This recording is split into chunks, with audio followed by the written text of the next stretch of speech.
Good morning, afternoon, or evening, wherever you're at, ladies and gents. I am Kure Isagami, your resident tinkerer and Medarotter, and this is the Medarot News Network, bringing you all the latest developments and happenings with our favorite pet fighting robot series.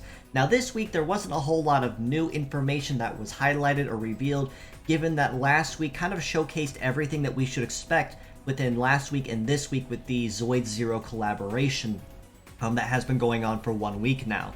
The first half of it getting ready to turn its course and officially open up and unlock the second half.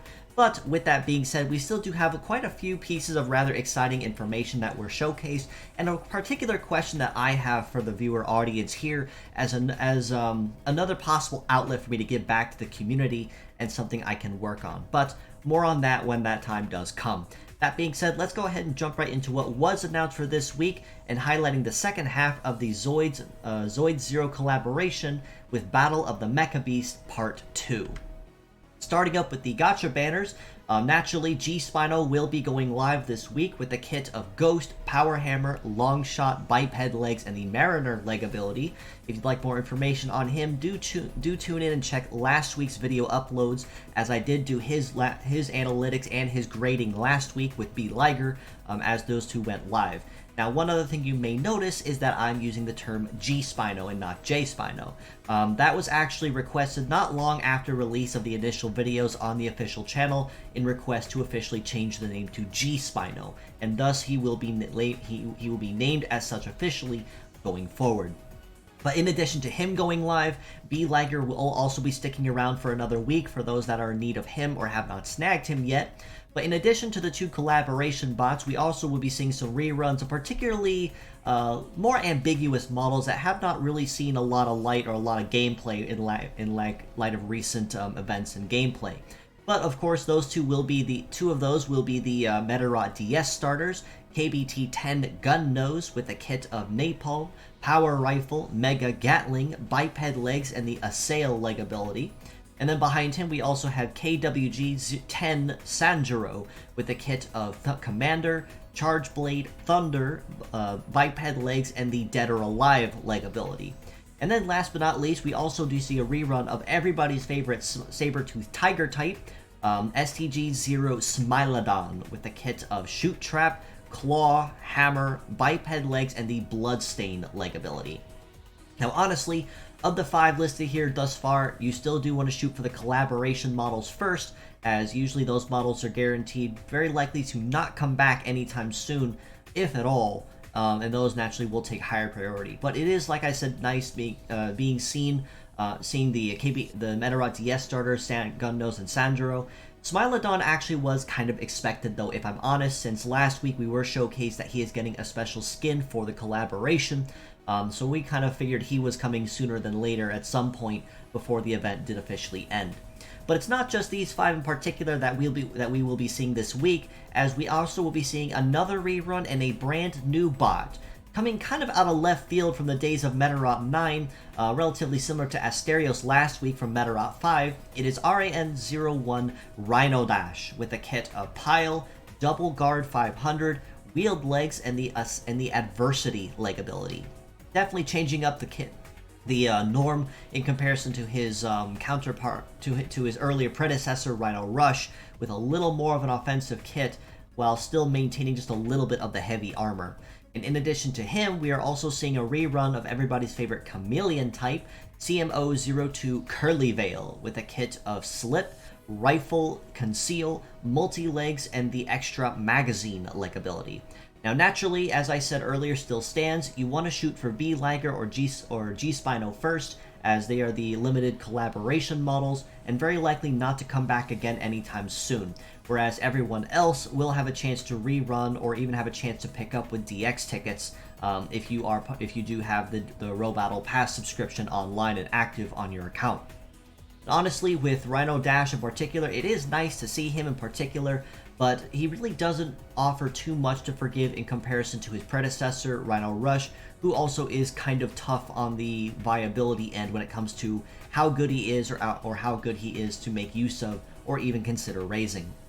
But on the topic of Rhino Rush, speak of the devil, he is definitely one of the 3 fierce battles that we have going on this week, as well for Farmable Models with a kit of RAN0 Rhino Rush with a kit of Guard 500, Double Missile, Tank Legs, and the Super Armor leg ability.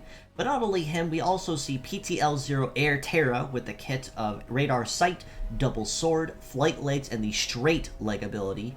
And then last but not least, we are also seeing BRA0 Land Brachio with a kit of Anti-Air, Double Beam, Tank Legs, and the Bullet Rain leg ability.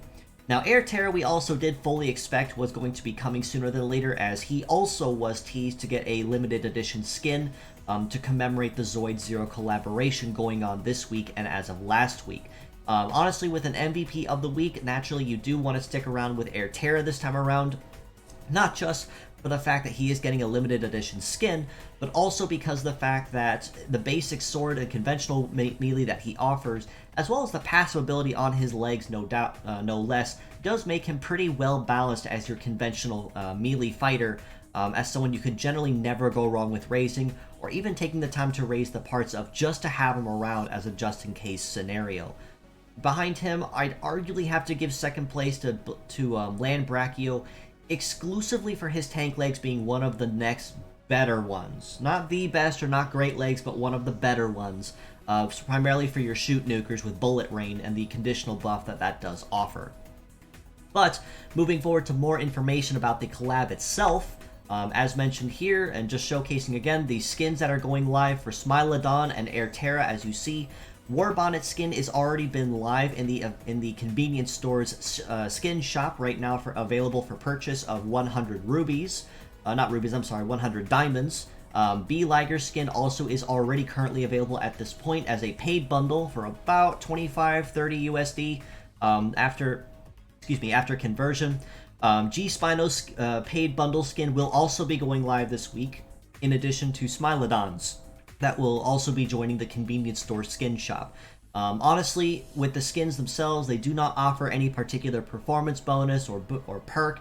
They are simply for nothing more than aesthetic. But that being said, if you do find yourself with some diamonds on your hands, you definitely won't be sorry picking up at least 1 or 2 of these just to commemorate the event and say, I was here and it was awesome, take a look at this. And honestly, Warbonnet skin does look really, really nice in my personal opinion. I have already snagged it. It did regretfully take me about 5 days before I realized this is actually in the events shop, or rather in the convenience store skin shop, because I was trying to find it and didn't really realize where they put it before. Now I did. I'm going to go ahead and pass along the information to you guys. But with the event itself going forward, with the second half of the event going live, the red ticket and gold ticket bonuses also will be unlocked for players to farm and also redeem further rewards for. Naturally, as you see here, all of the highlighted gacha banners will be giving the highest bonus possible at Smilodon, Gunnose, Sanjuro, and Curlyvale at +3 on the red ticket, and naturally Rhino Dash and G Spino as +1 and as +3 on the gold ticket. Now, something else you may want to pay attention to here, which I find rather interesting, and it's the fact that Air Terra is not in the +1 category in the red ticket bonus, as you may expect of a fierce battle. Instead, he is in the +3 bonus, which means for the common player, especially for the free-to-players out there, this is your time to shine and pick up on a lot of resources with someone who's very easy to farm without you having to burn through your ruby supply trying to get a hold of a Medarot that is a highlighted gacha bonus. In this case, I do like to believe that Imagineer is finally picking up on trying to find that sweet spot of balance between effort versus energy versus reward payout in terms of what events offer and how many times it needs to be farmed in order to truly finish it out. Without over-farming it or taking too long and making it grind-heavy. So, fingers crossed that this is the start of things starting to look up, and I am hoping that if that be the case, Imagineer is indeed listening to the players' complaints and working at ways to implement and resolve a lot of the concerns that we have placed forward. But moving forward with that, There was another piece of information that was highlighted this week. Fancy Ale and Smilodon are both getting the tune-up treatment with their own separate perks and bonuses, much like bots up to this point have already gotten. Now, Fancy Ale's tune-up treatment has already been live for about a week now. It just wasn't highlighted as heavily or really touched on, but this is just an official announcement that hers is officially live, so we can earn her her tune-up skin and the additional bonuses that she provides. In addition to Smilodon's, who is going live this week to commemorate not just the Zoids bonus with his special skin and his rerun banner, but also with the extra perks that you could further unlock by using his parts and farming for him. Now, on the topic of the tune-up treatment that has been going around, I've still been working on trying to compile information and a walkthrough on how the tune-up treatment actually works and how to properly go maneuver and navigate each menu. But with that, I did actually have another question I wanted to ask. And that being said, with all these bots that are getting the tune-up treatment, would it be something you guys might be interested in if I started a new series, a new playlist on my channel?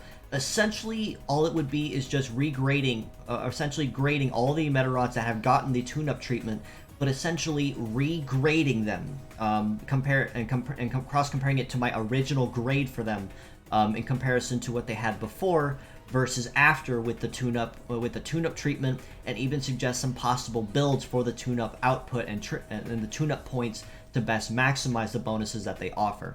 If that's something that you'd like to see, more or less to coin a phrase, it'd be a Row Battle Analytics regraded. Just to coin a phrase right now as a as a placeholder. If that's something you guys would like to see me do as a way to give back further to the community and to continue further explaining how the game works, definitely comment down below or reach out to me on Twitter and mention it. I am more than appreciative of any effort or feedback that you'd be willing to provide on this, as to give me more ways to continue giving back to the Medarot community and helping walk people through how to play a game, despite the language barrier for us Westerners being a thing that we have to overcome. But on the community front, that being said, we are still continually looking for translators for the Medarot 3 and the Medarot Reloaded translation projects. So if you have any knowledge of coding, cleaning, or Japanese with some time on your hands, we are more than appreciative of any efforts that you'd be willing to provide to see these projects to completion. The Medarot 3 translation has been going pretty well, still slow, but still very, very well. There are still a lot of lines of text that need translated, so if you do have some knowledge in that and would like to lend a hand, we would love absolutely to get a hold and to start working on, say, Medarots 4, 5, and Navi, which are very highly requested projects for us to work on, but we lack the manpower to do it. And then, of course, same thing with the Medarot Reloaded manga. There's over 200 chapters right now, and only about 5 of them have been officially translated in the last year or so. So we'd love to see more of that and learn more of that official story that is currently ongoing, may I remind you, as something that we'd like to see done and keep up to date. So if you have any knowledge in that and would love to lend a hand, again, you are more than welcome to reach out to me or join our Discord in the link provided and in the comments below, and we can get you up to date with the right people that can get you up to speed on everything done and everything that needs to be finished up to this current point. But with the weekly art highlight on my channel, I honestly found these two really nice pieces here just earlier today. This first piece by Twitter user Yasai Seal, who highlighted the three Metatuber girls themselves, Shushu Pop, Leah Lila, and Cheerful Bunny, specializing in their celebration with their particular aesthetics, and a wonderful piece of art this is, absolutely fantastic work there. And do also highlight this piece as well, also by Twitter user Ito Nova, or Twitter user Ito Vanitas, with their design and fan art of Flame Tisala, the salamander type from Medarot 2. Another well-known and well-beloved model from the days of the anime and Medarot 2 core on the Game Boy. Anyone who's played the game will know this one particularly well. Fantastic artist, you will definitely not be sorry following either of them and adding more Medarot art to your feeds. But with all this being said, I do believe that covers just about everything. Like I said, it was a relatively quiet week since last week kind of showcased everything and kind of told us about everything to expect about the event going forward. But with that being said, thanks again for stopping by. If you'd like to know more, you can follow us below on Facebook at the Medarot News Network page and the Metabots Forever communities there. You can also join us on Discord in the link provided and in the comments below if you'd like to keep up to date with anything related to Medarot. That includes Medarot merch, games, translations, my weekly videos. The Discord is the first place you will hear about it first before it goes anywhere else, so to keep a closer ear to the ground. You can also reach out to me personally on Twitter at IsaGamiKura, so if you have any questions, feedback, or comments, or suggestions, that my DMs are always open, and they're open for that very reason, so don't be a stranger and feel free to reach out and say hello. I do also give these fine friends of mine a follow as well. Twitter user Penguin Kotak, Rico Y. Escardus, a good friend of mine, as well as another fellow Medarotter and Medarot fan artist with fantastic style and design and art in their designs. I actually even reached out to them and did one of my original Ori metas in their particular art style, and it came out wonderfully. Do also give my friend Erubin Thelior as well a follow on Twitter and on Twitch. A great friend of mine and another fellow Medarotter who does play Medarot S every here and there on their streams. You will definitely not be sorry giving either of these two great friends of mine a follow. But with that being said, I do believe that covers everything again, so thanks again for stopping by, folks. It's always happy to have you in for a visit. Until next time, this is your host, Kura Isagami of the Medarot News Network, signing out.